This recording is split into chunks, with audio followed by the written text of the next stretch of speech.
Well, as Vice President Kamala Harris prepares to make a run for the presidency this November, attention is now turning to who might run with her. That is what everyone is talking about right now. It seems to be one of the last open questions. WUSA 9's Lionel Donovan live now with more on if Maryland's governor might have any interest in the ticket. Lionel?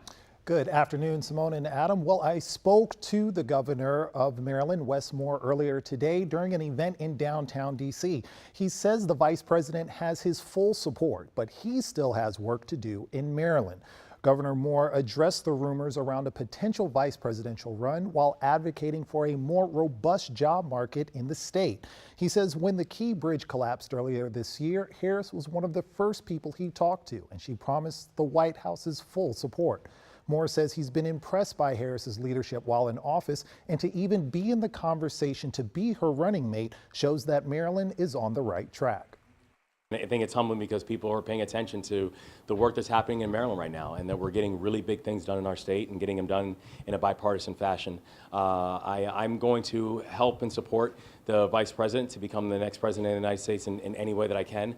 But I'm very, very comfortable with being the governor of the state of Maryland, and I'm not interested in doing anything else.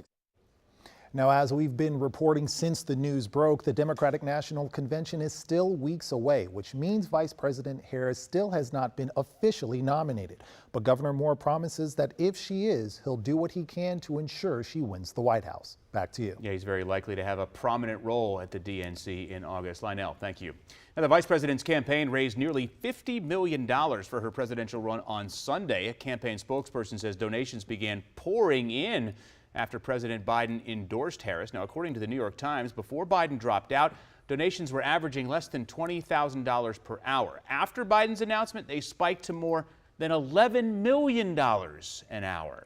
The Harris campaign has hit the ground running. On the heels of that surge in fundraising on Sunday, it debuted a new logo for the VP's presidential run. They've also unveiled merch featuring Vice President Harris. There are Kamala signature t-shirts, stickers, even coffee mugs. By the way, you can also get your very own throwback Kamala sweatshirt.